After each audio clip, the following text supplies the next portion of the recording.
श्री गणेशाय नमः। उत्पत्ति एकादशी कथा विधि और महिमा का वर्णन पद्म पुराण के अनुसार इस प्रकार से है। नारद जी महादेव जी से पूछते हैं कि महाद्वादशी का उत्तम व्रत कैसे होता है। हे सर्वेश्वर प्रभु, उसके व्रत से जो कुछ भी फल प्राप्त होता है उसे बताने की कृपा कीजिए। महादेव जी ने कहा, ब्रह्मण्य यह एकादशी महान पुण्य फल को देने वाली है। श्रेष्ठ मुनियों को भी इसका अनुष्ठान करना चाहिए। विशेष विशेष नक्षत्रों का योग होने पर यह तिथि जया, विजया, जयंती तथा पाप नाशिनी इन 4 नामों से विख्यात होती है। ये सभी पापों का नाश करने वाली है। इनका व्रत अवश्य करना चाहिए। जब शुक्ल पक्ष की एकादशी को पुनर्वसु नक्षत्र हो तो वह उत्तम तिथि जया कहलाती है। उसका व्रत करके मनुष्य निश्चय ही पाप से मुक्त हो जाता है। जब शुक्ल पक्ष की द्वादशी को श्रवण नक्षत्र हो तो वह उत्तम तिथि विजया के नाम से विख्यात होती है।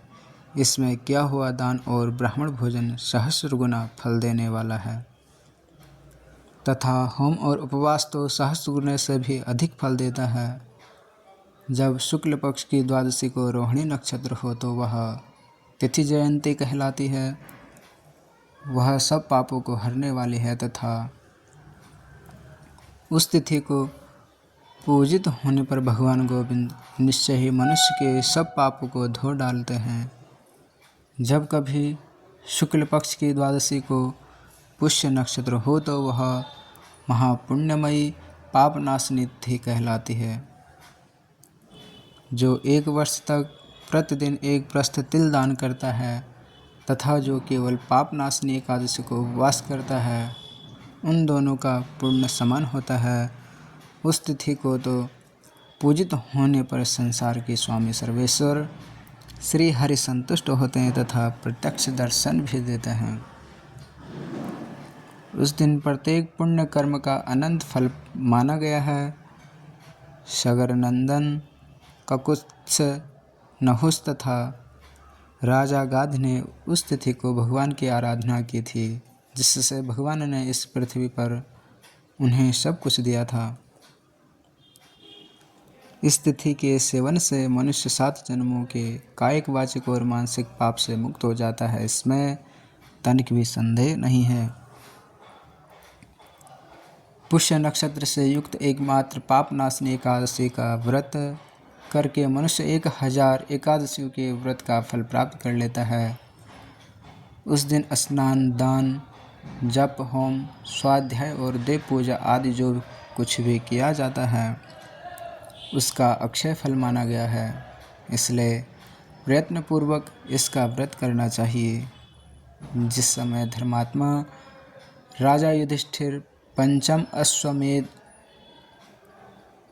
यज्ञ का स्नान कर चुके, उस समय उन्होंने यदुवंशावतंस भगवान श्री कृष्ण से इस प्रकार प्रश्न किया।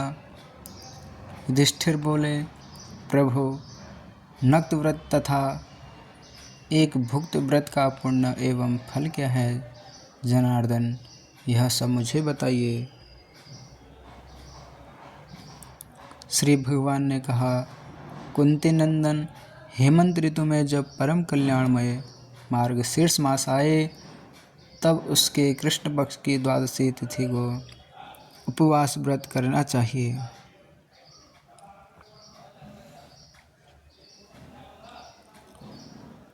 उसकी विधि इस प्रकार है। दृढ़तापूर्वक उत्तम व्रत का पालन करने वाला शुद्धचित पुरुष 10वीं को सदा एक भुक्त रहे अथवा सोच, संतोष आदि नियमों के पालन पूर्वक नक्त व्रत के स्वरूप को जानकर उसके अनुसार एक बार भोजन करें। दिन के 8वें भाग में जब सूर्य का तेज मंद पड़ जाता है उसे नक्त जानना चाहिए। रात को भोजन करना नक्त नहीं है। गृहस्थ के लिए तारों के दिखाई देने पर नक्त भोजन का विधान है और सन्यासी के लिए दिन के 8वें भाग में क्योंकि उसके लिए रात में भोजन का निषेध है। कुंती नंदन, दशमी की रात व्यतीत होने पर एकादशी को प्रातःकाल व्रत करने वाला पुरुष व्रत का नियम ग्रहण करे और सवेरे तथा मध्याह्न को पवित्रता के लिए स्नान करे। कुएं का स्नान निम्न श्रेणी का है। बावली में स्नान करना मध्यम, पोखरे में उत्तम तथा नदी में उससे भी उत्तम माना गया है। जहाँ जल में खड़ा होकर जल जंतुओं को पीड़ा होती हो वहाँ स्नान करने पर पाप और पुण्य बराबर होता है। यदि जल को छानकर शुद्ध कर ले तो घर पर भी स्नान करना उत्तम माना गया है। इसलिए पांडव श्रेष्ठ घर पर उक्त विधि से स्नान करें। स्नान के पहले निम्नांकित मंत्र पढ़कर शरीर में मृत्तिका लगा लें। मंत्र इस प्रकार है: अश्वक्रांते रथक्रांते विष्णुक्रांते वसुंधरे मृत्तिके हर में पापम यन्मया पूर्व संचितम। अर्थात वसुंधरे, तुम्हारे ऊपर अश्व और रथ चला करते हैं। भगवान विष्णु ने भी वामन अवतार धारण कर तुम्हें अपने पैरों से नापा था। मृत्तिके, मैंने पूर्व काल में जो पाप संचित किए हैं उस मेरे पाप को हर लो। व्रती पुरुष को चाहिए कि वह एक चित और दृढ़ संकल्प होकर क्रोध तथा लोभ का परित्याग करे। अंत्यज, पाखंडी, मिथ्यावादी, ब्राह्मण निंदक, अगम्य, स्त्री के साथ गमन करने वाले, अन्यान, दुराचारी, परधनहारी तथा परस्त्रीगामी मनुष्यों से वार्तालाप न करे।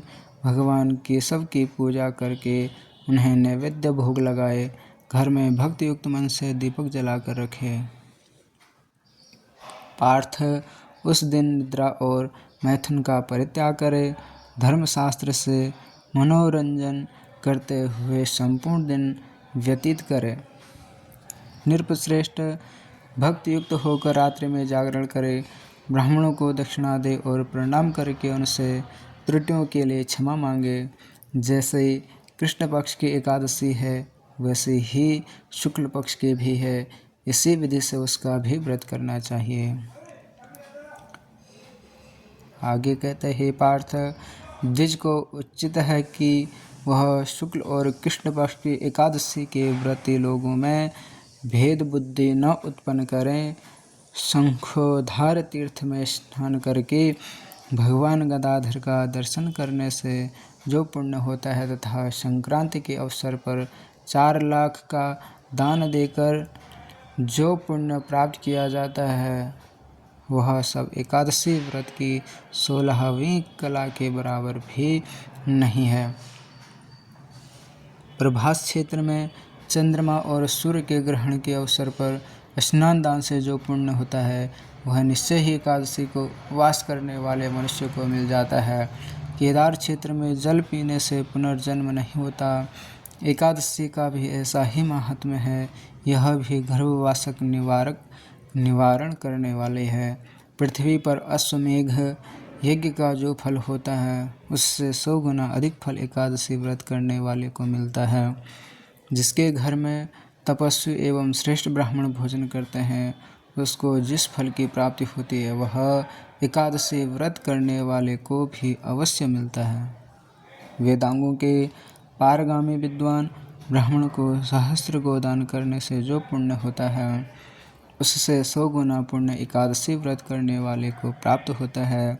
इस प्रकार व्रती को वह पुण्य प्राप्त होता है जो देवताओं के लिए भी दुर्लभ है।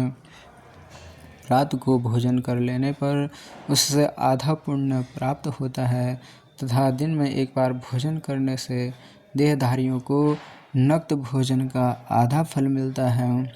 जीव जब तक भगवान विष्णु के प्रिय दिवस एकादशी को उपवास नहीं करता तभी तक तीर्थदान और नियम अपने महत्व की गर्जना करते हैं। इसलिए पांडव श्रेष्ठ, तुम इस व्रत का अनुष्ठान करो। कुंती नंदन, यह गोपनीय एवं उत्तम व्रत है जिसका मैंने तुमसे वर्णन किया है। हजारों यज्ञों का अनुष्ठान भी एकादशी व्रत की तुलना नहीं कर सकता। युधिष्ठिर ने पूछा, भगवान, पुण्यमयी एकादशी तिथि कैसे उत्पन्न हुई, इस संसार में क्यों पवित्र मानी गई तथा देवताओं को कैसे प्रिय हुई? श्री भगवान बोले, कुंती नंदन, प्राचीन समय की बात है। सतयुग में मुर नामक दानव रहता था। वह बड़ा ही अद्भुत, अत्यंत रौद्र तथा संपूर्ण देवताओं के लिए ही भयंकर था। उस काल रूपधारी दुरात्मा महासुर ने इंद्र को भी जीत लिया था। संपूर्ण देवता उससे परास्त होकर स्वर्ग से निकाले जा चुके थे और शंकित तथा भयभीत होकर पृथ्वी पर विचरा करते थे। एक दिन सब देवता महादेव जी के पास गए। वहाँ इंद्र ने भगवान शिव के आगे सारा हाल कह सुनाया। इंद्र बोले, महेश्वर, ये देवता स्वर्गलोक से भ्रष्ट होकर पृथ्वी पर विचर कर रहे हैं। मनुष्यों में रहकर इनकी शोभा नहीं होती। देव, कोई उपाय बतलाइए, देवता किसका सहारा लें? महादेव जी ने कहा, देवराज, जहाँ सबको शरण देने वाले, सबकी रक्षा में तत्पर रहने वाले जगत के स्वामी भगवान गरुड़ ध्वज विराजमान हैं, वहाँ जाओ, वे तुम लोगों की रक्षा करेंगे। भगवान श्री कृष्ण कहते हैं, युधिष्ठिर महादेव जी की बात सुनकर परम बुद्धिमान देवराज इंद्र संपूर्ण देवताओं के साथ वहाँ गए। भगवान गदाधर क्षीर सागर के जल में सो रहे थे। उनका दर्शन करके इंद्र हाथ जोड़कर स्तुति आरंभ की। इंद्र बोले, देव देवेश्वर, आपको नमस्कार है। देवता और दानव दोनों ही आपकी वंदना करते हैं। पुंडरीकाक्ष, आप दैत्यों के शत्रु हैं। मधुसूदन, हम लोगों की रक्षा कीजिए। जगन्नाथ, संपूर्ण देवता मुर नामक दानव से भयभीत होकर आपकी शरण आए हैं। भक्तवत्सल, हमें बचाइए। देव देवेश्वर, हमें बचाइए। जनार्दन, हमारी रक्षा कीजिए, रक्षा कीजिए। दानवों का विनाश करने वाले कमल नयन, हमारी रक्षा कीजिए। प्रभु, हम सब लोग आपके समीप आए हैं, आपके ही शरण में आ पड़े हैं। भगवान, शरण में आए हुए देवताओं की सहायता कीजिए। देव, आप ही पति, आप ही मति, आप ही कर्ता और आप ही कारण हैं। आप ही सब लोगों की माता और आप ही इस जगत के पिता हैं। भगवान देव देवेश्वर, शरणागत वत्सल देवता भयभीत होकर आपकी शरण आए हैं। प्रभु, अत्यंत उग्र स्वभाव वाले महाबली मुर नामक दैत्य ने संपूर्ण देवताओं को जीतकर इन्हें स्वर्ग से निकाल दिया है। इंद्र की बात सुनकर भगवान विष्णु बोले, देवराज, वह दानव कैसा है, उसका स्वरूप और बल कैसा है तथा उस दुष्ट के रहने का स्थान कहाँ है? इंद्र बोले, देवेश्वर, पूर्व काल में ब्रह्मा जी के वंश में तालजंग नाम का एक महान असुर उत्पन्न हुआ था, जो अत्यंत भयंकर था। उसका पुत्र मुर दानव के नाम से विख्यात हुआ। वह भी अत्यंत उत्कट, महापराक्रमी और देवताओं के लिए भयंकर है। चंद्रावती नाम से प्रसिद्ध एक नगरी है, उसमें स्थान बनाकर वह निवास करता है। उस दैत्य ने समस्त देवताओं को परास्त करके स्वर्गलोक से बाहर कर दिया है। उसने एक दूसरे ही इंद्र को स्वर्ग के सिंहासन पर बैठाया है। अग्नि, चंद्रमा, सूर्य, वायु तथा वरुण भी उसने दूसरे ही बनाए हैं। जनार्दन, मैं सच्ची बात बता रहा हूँ, उसने सब कोई दूसरे ही कर लिए हैं। देवताओं को तो उसने प्रत्येक स्थान से वंचित कर दिया है। इंद्र का कथन सुनकर भगवान जनार्दन बड़ा क्रोध हुआ। वे देवताओं को साथ लेकर चंद्रावतीपुर में गए। देवताओं ने देखा दैत्यराज बारंबार गर्जना कर रहा है। उससे परास्त होकर संपूर्ण देवता दसों दिशाओं में भाग गए। अब वह दानव भगवान विष्णु को देखकर बोला, खड़ा रह, खड़ा रह। उसकी ललकार सुनकर भगवान के नेत्र क्रोध से लाल हो गए। वे बोले, अरे दुराचारी दानव, मेरी इन भुजाओं को देख। यह कहकर श्री विष्णु ने अपने दिव्य बाणों से सामने आए हुए दुष्ट दानव को मारना आरंभ किया। दानव भय से विवल हो उठे। पांडुनंदन तत्पश्चात श्री विष्णु ने दैत्य सेना पर चक्र का प्रहार किया। उससे छिन्न भिन्न होकर सैकड़ों योद्धा मौत के मुख में चले गए। इसके बाद भगवान मधुसूदन बद्रिकाश्रम को चले गए। वहाँ सिंहावती नाम की गुफा थी जो 12 योजन लंबी थी। पांडुनंदन उस गुफा में एक ही दरवाज़ा था। भगवान विष्णु उसी में सो रहे। दानव मुर भगवान को मार डालने के उद्योग में लगा था। वह उनके पीछे लगा रहा। वहां पहुंचकर उसने भी उसी गुफा में प्रवेश किया। वहां भगवान को सोते देख उसे बड़ा हर्ष हुआ। उसने सोचा यह दानवों को भय देने वाला देवता है, अतः निस्संदेह से मार डालूंगा। युधिष्ठिर दानव के इस प्रकार विचार करते ही भगवान विष्णु के शरीर से एक कन्या प्रकट हुई जो बड़ी ही रूपवती सौभाग्यशालिनी तथा दिव्य अस्त्र शस्त्रों से युक्त थी। वह भगवान के तेज के अंश से उत्पन्न हुई थी। उसका बल और पराक्रम महान था। युधिष्ठिर दानवराज मुर ने उस कन्या को देखा।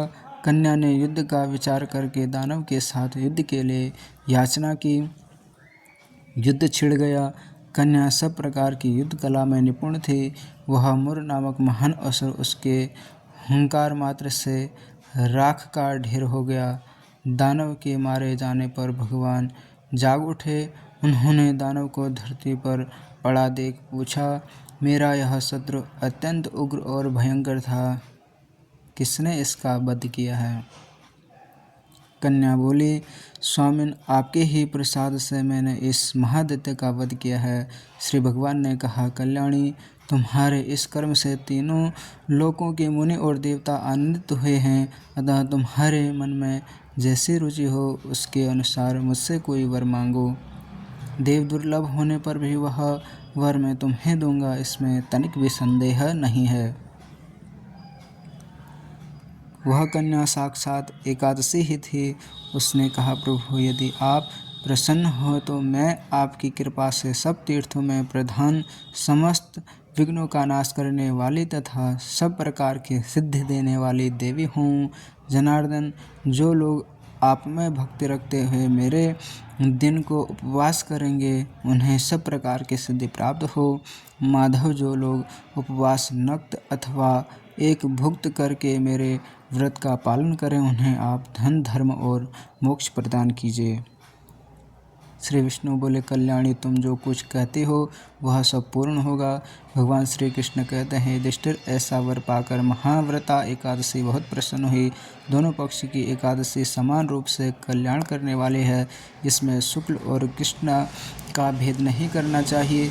यदि उदय काल में थोड़ी सी एकादशी, मध्य में पूरी द्वादशी और अंत में किंचित त्रयोदशी हो तो वह त्रिस्पृशा एकादशी कहलाती है। वह भगवान को बहुत ही प्रिय है। यदि एक त्रिस्पृशा एकादशी को उपवास कर लिया जाए तो 1,000 एकादशी व्रतों का फल प्राप्त होता है। इस प्रकार द्वादशी में पारण करने पर 1000 गुना फल माना गया है। अष्टमी, एकादशी, षष्ठी, तृतीया और चतुर्दशी ये यदि पूर्व तिथि से विद्ध हों तो उनमें व्रत नहीं करना चाहिए। परिवर्तनी तिथि से युक्त होने पर ही इसमें उपवास का विधान है। पहले दिन में और रात में भी एकादशी हो तथा दूसरे दिन केवल प्रातः काल एक दंड एकादशी रहे तो पहली तिथि का परित्याग करके दूसरे दिन की द्वादशी युक्त एकादशी को ही उपवास करना चाहिए। यह विधान मैंने दोनों पक्ष की एकादशी के लिए बताई है। जो मनुष्य एकादशी को उपवास करता है वह वैकुंठ धाम में जहाँ साक्षात भगवान गरुड़ध्वज विराजमान हैं वहाँ जाता है। जो मानव हर समय एकादशी के महात्म्य पाठ करता है उसे 1000 गोदानों के पुण्य का फल प्राप्त होता है। जो दिन या रात में भक्तिपूर्वक इस महात्म्य का श्रवण करते हैं वे निस्संदेह ब्रह्म हत्या आदि पापों से मुक्त हो जाते हैं। एकादशी के समान पापनाशक व्रत दूसरा कोई नहीं है।